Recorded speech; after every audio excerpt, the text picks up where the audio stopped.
Hay un asunto en el que todos los ministros de diferentes partidos tienden a parecer el mismo.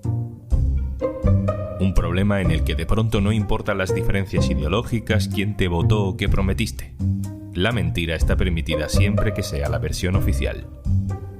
Soy Juan Luis Sánchez. Hoy en Un Tema al Día, de Marlaska a Fernández Díaz. Encuentra las diferencias en la frontera.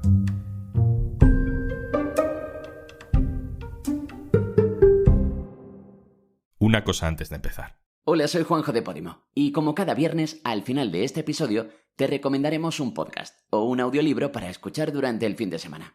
Recuerda que si entras en podimo.es/aldía, tienes 60 días gratis. Vamos a escuchar dos voces hablando de lo mismo, de inmigración y de gestión en la frontera. Esta es una. Cuando eso sucede, la respuesta del Estado es firme, serena también, y también necesariamente proporcionada.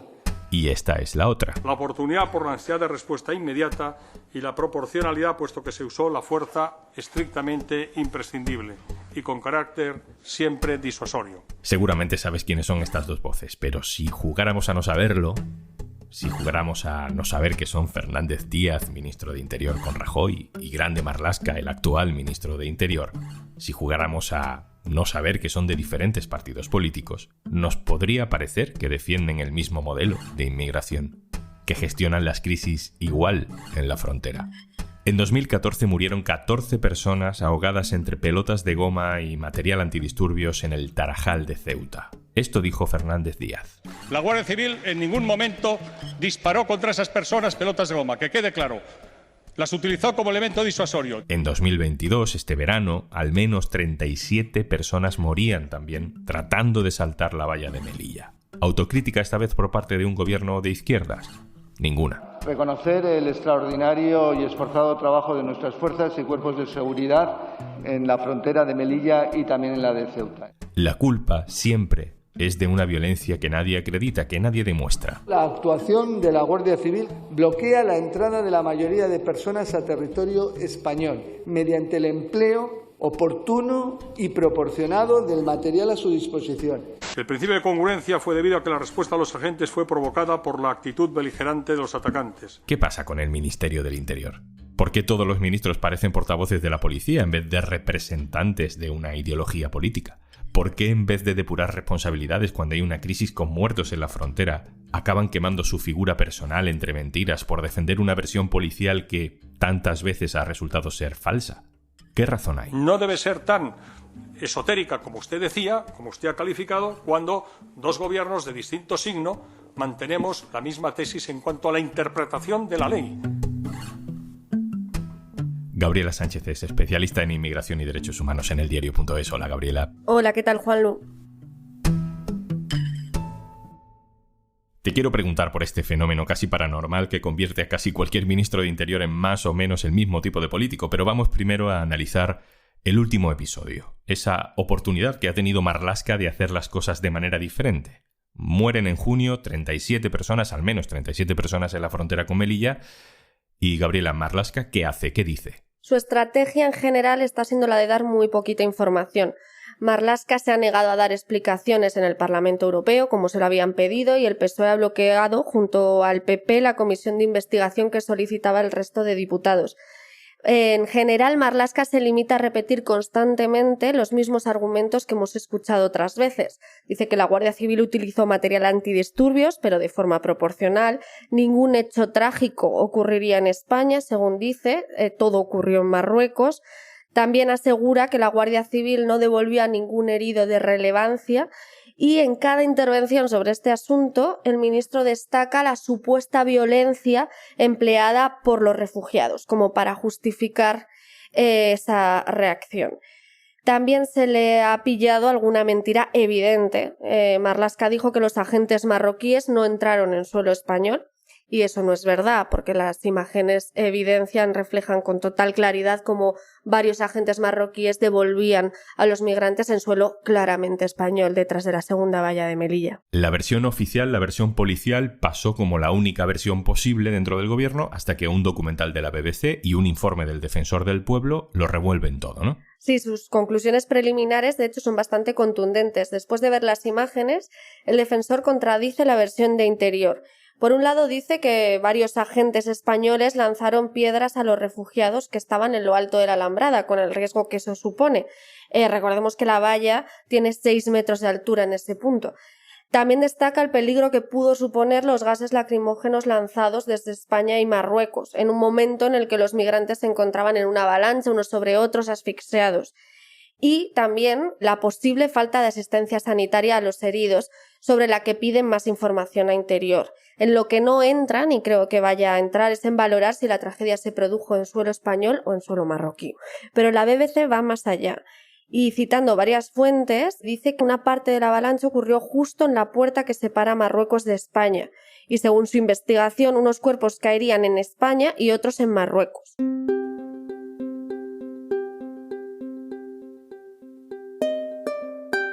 Cambiamos de escenario, cambiamos de año y de ministro. Tarajal, 6 de febrero de 2014. Ese día mueren 14 personas intentando cruzar a nado la frontera que separa Ceuta de Marruecos. La Guardia Civil responde al intento con pelotas de goma, con botes de humo, lanzados hacia el agua donde nadaban los inmigrantes.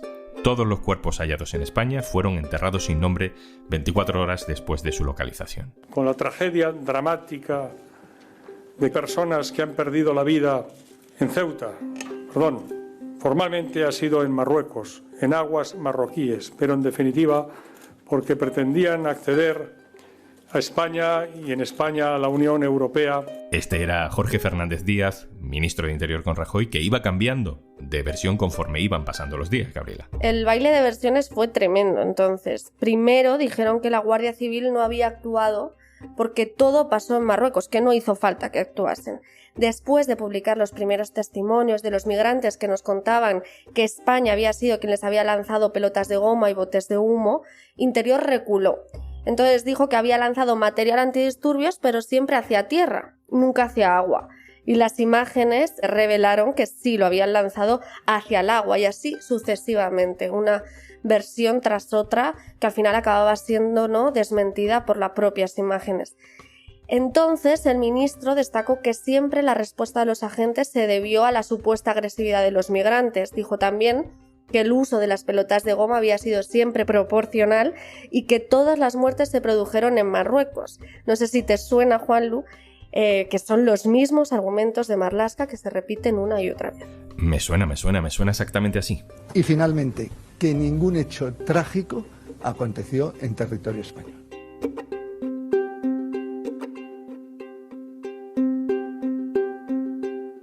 Me he acordado estos días de un momento muy concreto de un debate en el Congreso de los Diputados. Se me quedó clavado porque creo que aquel día, se me cayó una venda de los ojos o algo. Es 2014, durante aquella crisis del Tarajal, Rubalcaba, como líder de la oposición, pide explicaciones a Mariano Rajoy. Se trata de una actuación de algunos guardias civiles que han visto el conjunto de los españoles y que ciertamente no son defendibles.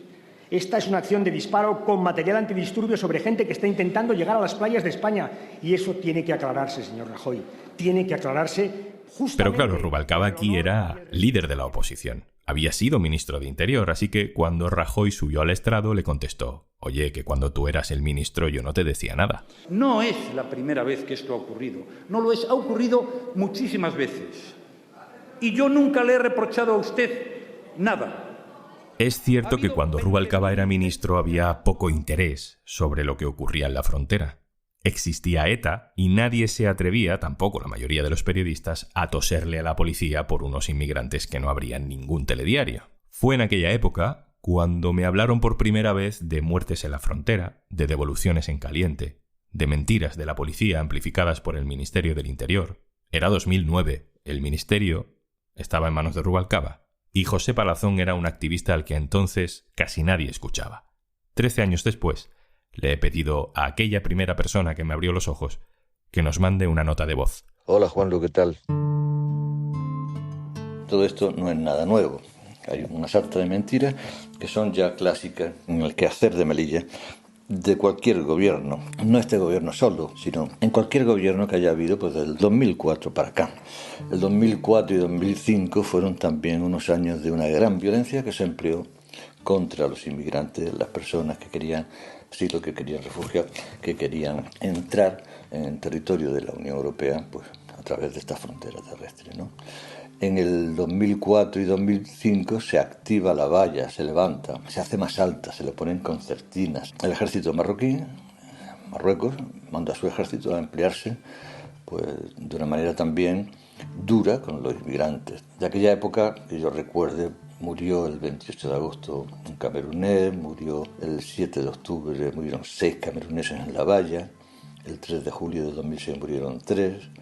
Tiene que intervenir el defensor del pueblo para decir que aquello era una bestialidad y entonces el gobierno español pues quita parte de las concertinas, ¿no? Esperemos que la cosa se siga aclarando y que tengamos todos acceso a la verdad, especialmente las familias de los desaparecidos y los fallecidos, que sepan lo que pasó y que tengan pues, un resarcimiento.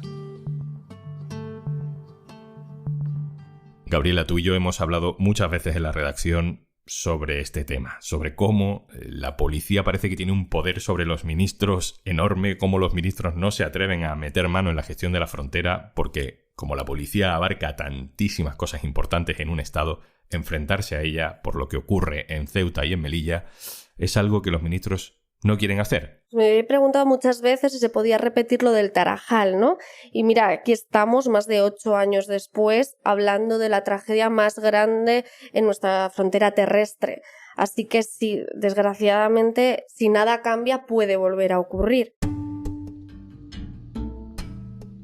Para que no se repita, las autoridades deberían impulsar políticas activas para evitar que el control fronterizo prime sobre los derechos humanos. Deberían tomarse en serio la pérdida de vidas humanas en nuestras fronteras, porque ahora mismo la verdad que la deshumanización sigue siendo brutal. Y la tragedia de Melilla debería investigarse de forma independiente. El caso Tarajal quedó archivado y sin llegar a juicio oral ni siquiera. Si vuelve a no pasar nada, si todo queda en la impunidad, es difícil evitar que tarde o temprano vuelva a ocurrir. Gabriela Sánchez, compañera jefa de Desalambre, la publicación de eldiario.es especializada en migraciones y derechos humanos. Un abrazo, gracias. Gracias, Juanlu.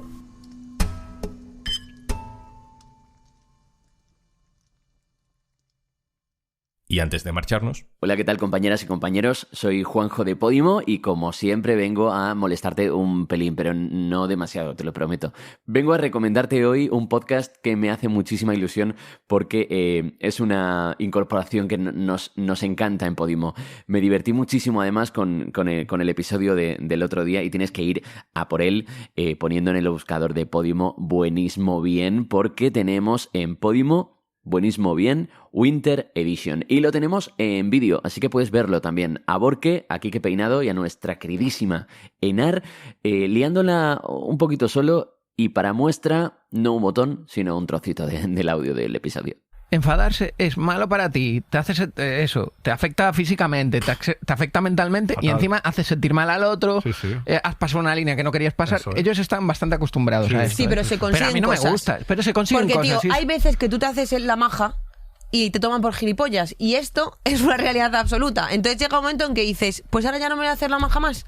Porque, tío, a mí con lo de la cocina también me ha pasado, que de repente me dicen que me empezaban una movida a finales de noviembre y digo, pero tú me estás diciendo que yo empecé la reforma en junio y que van a llegar las navidades y no voy a tener la cocina puesta. Bueno, es que, tío, es que me puse a llorar y todo. Le digo, es que no puede ser. Le dije, o sea, ¿tú entiendes que no puede ser? Y vamos, básicamente es como, es que no pago absolutamente nada de lo que queda en la reforma, te lo voy advirtiendo ya. Malaventurados los mansos, así se llama este primer episodio, en vídeo también. Recuerda que puedes verlo en Podimo, y si no tienes Podimo todavía, no sé por qué no entras en podimo.es/aldía, te descargas ahí la aplicación y si te registras por primera vez a través de ese enlace, tienes 60 días gratis que te regalamos desde un tema al día. Ya sabes, podimo.es/aldía. Hasta la semana que viene. Esto es Un Tema al Día, el podcast del diario.es. También puedes suscribirte a nuestra newsletter. Encontrarás el enlace en la descripción de este episodio. Este podcast lo producen Carmen Ibáñez, Marcos García Santonja y Zaskun Pérez. El montaje es de Pedro Nogales. Yo soy Juan Luis Sánchez. El lunes, otro tema.